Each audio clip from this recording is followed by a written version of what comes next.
Светлина, камера, екшен. Здравейте, приятели! Днес ще ви покажа как се прави лате макиато, капучино,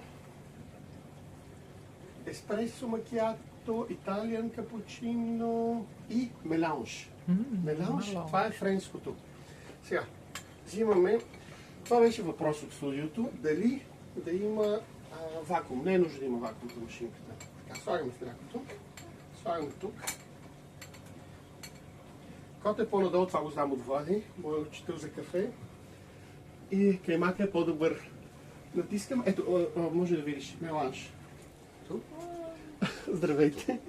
Така, добре дошли в нашия мастер-клас. Натискаме меланж и натискаме това копче.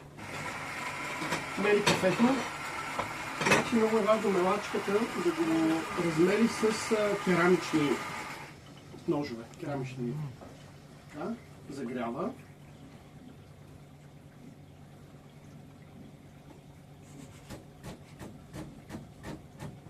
Така, сега, вече е въпроса. Пишете в коментарите, първо мляко или първо кафе? Кое да бъде? Ето го млякото.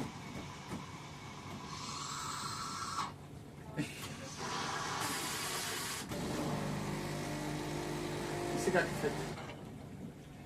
Лесно се измива. Взима се от тук.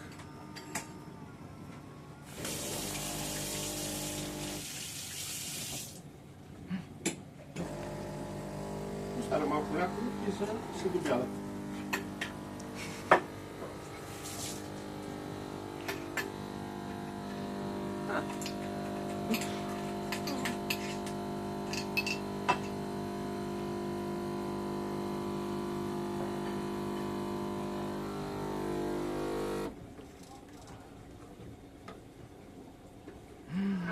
Насладете се на перфектното меланж.